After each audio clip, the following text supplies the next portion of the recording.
రిజర్వాయర్లు కలిపితే అటు నాగార్జున సాగర్ లో 50 సుమారుగా అటు ఇటు 1-2 ఏమో ఎక్కువ తక్కువ, అది కూడా చెప్తాను.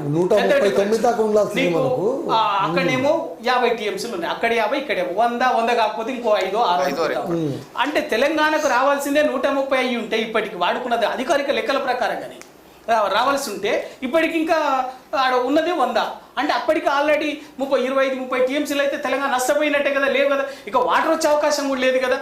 వర్షాకాలమో ఇంకో సీజన్ అయితేనేమో మళ్ళీ వరద వస్తుంది. ఈసారి వర్షాభావం వల్ల ఈ సమస్యలు వచ్చాయి. వాటా దగ్గర మై పాయింట్ ఈస్ వాటా దగ్గర ఖచ్చితంగా మాట్లాడుతున్నటువంటి వాళ్ళు ఆ ఉమ్మడి ఆంధ్రప్రదేశ్ అవశేష ఆంధ్రప్రదేశ్ నాయకులు డిస్ట్రిబ్యూషన్ లాసెస్ ఎవాపరేషన్ లాసెస్ లో కూడా వాటా ఉండాలి కదా.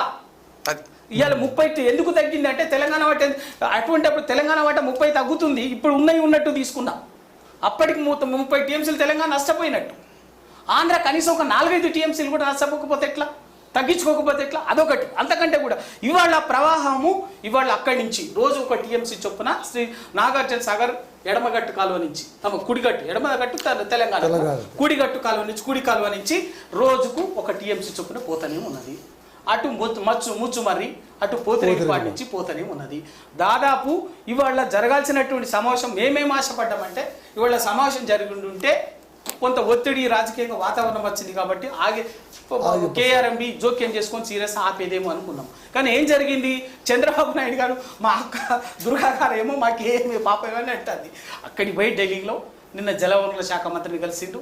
ఇవాళ పొద్దుగాల కేఆర్ఎంబికి లెటర్ రాష్ట్ర ప్రభుత్వం తరఫున లెటర్ వచ్చింది. మేము ఇవాళ మా రాష్ట్రం తరఫున ఈ సమావేశానికి రాలేము, మాకు కొంత వేరే కారణంగా టైం ఇవ్వండి అని చెప్పేసి అడిగిండ్రు. ఈలోగా ఏమైంది, వాయిదా పడింది అనివార్యంగా. ఎందుకంటే 2 రాష్ట్రాలు వస్తేనే అది సమావేశం.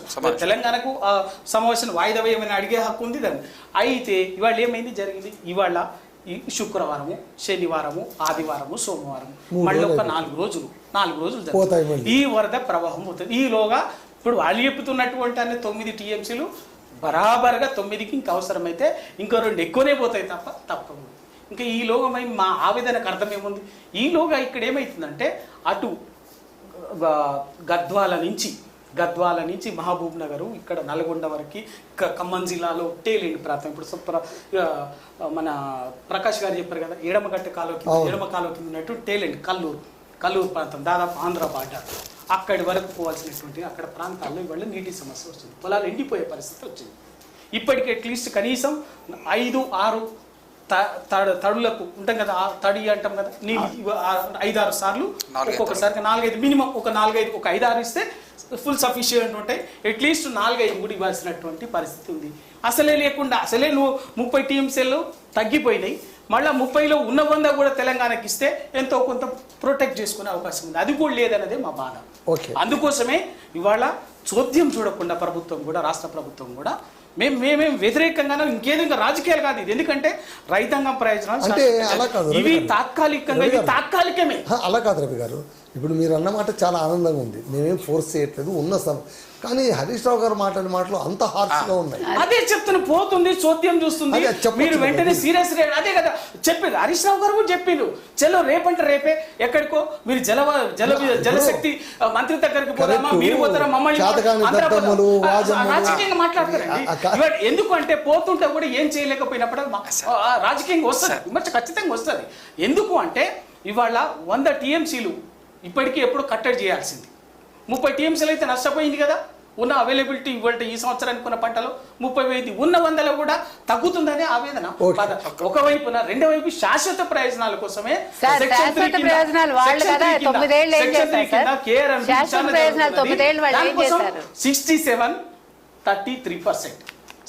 అనేది ఏంటిది, పరివాహక ప్రాంతం. సెక్షన్ 3 ప్రకారంగా పరివాహక ప్రాంతము ఆధారంగా కృష్ణానది తెలంగాణలో 67% అది సెక్షన్ 3 హక్కు అండి మాది. ఆ సెక్షన్ 3 ప్రకారంగానే అదే విచారణ చేయమని చెప్తాం. అది జరుగుతుంది, కేఆర్ఎంపీ విచారణ చేస్తుంది. చెప్పండి సార్, శ్రీనివాస్ గారు చెప్పండి. ఇప్పుడు సార్ అంతకుముందు నేను ఒక్క మాట్లాడతాను సార్. ఇప్పుడు చంద్రబాబు నాయుడు గారు సారేమో ఢిల్లీకి వెళ్ళారు, ఆల్రెడీ కలిశారు, మళ్ళీ ఆయన రాలేమన్నారు, ఇదేమో వాయిదా పడిపోయింది, ఇక 3-4 రోజులు అవుతుంది, ఈలోగా మొత్తం పోతుంది అన్నారు. ఇప్పుడు రేవంత్ రెడ్డి గారికి చంద్రబాబు నాయుడు గారికి సత్సంబంధాలు ఉన్నాయని నేను అనుకుంటున్నాను, ఇర్రెస్పెక్టివ్ ఆఫ్ పాలిటిక్స్. ఆయన నేరుగా చంద్రబాబు నాయుడు గారిని సంప్రదించవచ్చు కదా. ఒక ముఖ్యమంత్రి హోదాలోన తన సాటి రాష్ట్రమైనటువంటి తోటి రాష్ట్రమైనటువంటి చంద్రబాబు నాయుడు గారితో సార్ మా పరిస్థితులు ఇలా ఉన్నాయి కొంచెం మీరు చూడండి కాస్త అని అడగొచ్చు కదా. ఇప్పుడు అంటే నీటి విషయాలు వాళ్ళని అడగడం ఏంటి, డైరెక్ట్గా కేంద్రాన్ని అడగాలని? ఇప్పుడు దీని హక్కు పూర్తిగా కేంద్రాలకే ఉంటుంది, అదే అది అందరికి తెలిసిన విషయం. ఒకవేళ చంద్రబాబు నాయుడు గారికి రేవంత్ రెడ్డి గారికి ఈ టర్మ్స్ బాగున్నాయని ప్రజల్లో ప్రచారం చేయడం కోసం ఇది ముందేసుకునే తెలియదు రాజకీయంగా. కానీ ఒక విషయం నిజమే, అంటే కేసీఆర్ గారు కూడా చంద్రబాబు నాయుడు గారి క్యాబినెట్లోనే ఫస్ట్ మంత్రి అయ్యిండు, తర్వాత శాసనసభ విపక్ష నాయకుడు తెలుసు కదా. అది ఇప్పుడు ఏంటంటే రాజకీయాల్లో కలిసి ఉంటారు, తర్వాత ఎవరి అవకాశాలను బట్టి వెళ్తారు.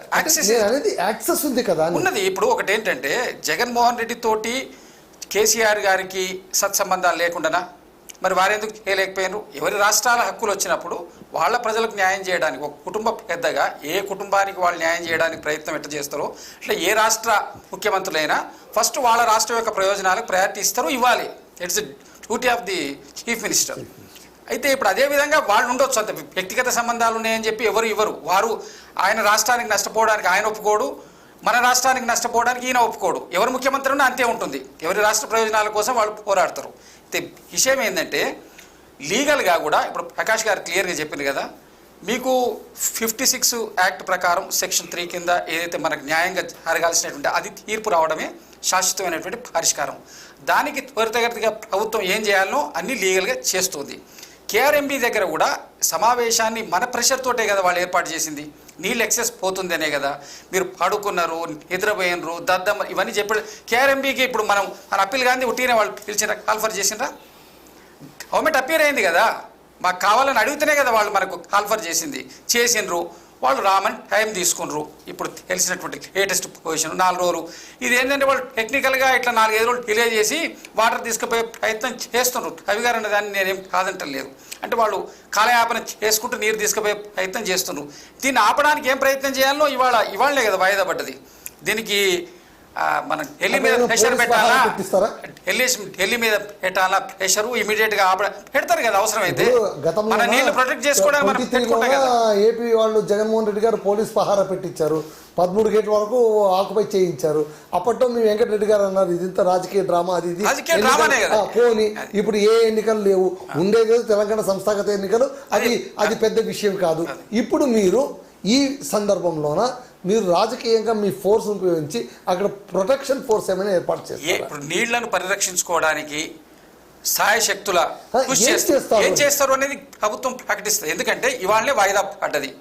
ఇవాళ ముఖ్యమంత్రి గారు, ఉత్తమ్ కుమార్ రెడ్డి గారు, సంబంధిత అధికారులు మనం ఇమీడియట్గా ఎఫెక్టివ్ స్టెప్స్ ఏందన్నది ఈరోజు రాత్రికల్లో రేపటికల్లో ప్రకటిస్తారు. ఈ 4-5 డేస్లో కూడా మనం ఎట్లా మనం లాసెస్ని కవర్ చేసుకోవాలి.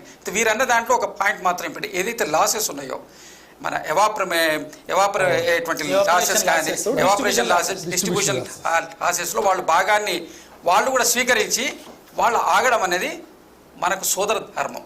మనం సోదర ధర్మం ప్రకారం ఆగాలి. వాళ్ళు ఈ పాయింట్ మీరు డిమాండ్ చేస్తారు? డిమాండ్ చేస్తారు కదా, డిమాండ్ చేస్తారు, అఫీషియల్ గా ఇస్తారు. అవి ఒప్పందంలో ఉందండి, అది కూడా ఉంటుంది. ఇప్పుడు లాసెస్ ని కూడా ఒకవేళ ఏదైనా పరిస్థితుల్లో ఇది ఇంత అవైలబిలిటీ ఇంత ఉంటుంది, ఇంత రానప్పుడు వాటర్ ఒకసారి అంచనా వేసుకుంటాం. గత సంవత్సరాన్ని గత 5-6 సంవత్సరాల నష్టం జరిగితే ఎంత వస్తుందో దాంట్లో కూడా ప్రపోర్షనేట్ గానే నష్టాన్ని భరించాలని కూడా ఆ ఒప్పందంలో ఉన్నది. గౌరవించాలి కదా, లాభాలు నష్టాలు భరించాలి కదా. అయితే పంచుకున్నప్పుడు నష్టాన్ని కూడా పంచుకోవాలని చెప్పింది కదా. అంటే ఇక్కడ నేను హరీష్ రావు గారి యొక్క స్టేట్మెంట్ తప్పుపట్టేది ఒకే ఒక అంశం ఏంటంటే, మీరు ఎప్పుడైతే ఈ అంచనా మీకు ఇవాళ కేఆర్ బోర్డు ప్రభుత్వం అలర్ట్ అయినప్పుడే గాక మీరు యాజ్ ఏ 10 సంవత్సరాలు గవర్నమెంట్గా ఉన్నవాళ్ళుగా, రాష్ట్ర విభజన సమయంలో ఉన్నటువంటి వారిగా ఇంకా క్షుణ్ణమైన అవగాహన మరి 3-4 నెలల కింద ఎందుకు మాట్లాడలే విషయం? కేసీఆర్ గారు అంత గొప్ప మొన్న బయటకు వచ్చి ఫామ్ హౌస్ నుంచి బయటకు వచ్చి ఆఫీస్కి వచ్చి మనము నీళ్ల మీద మనం ఏదైనా మాట్లాడితేనే మళ్ళీ మన నీళ్లు నిధులు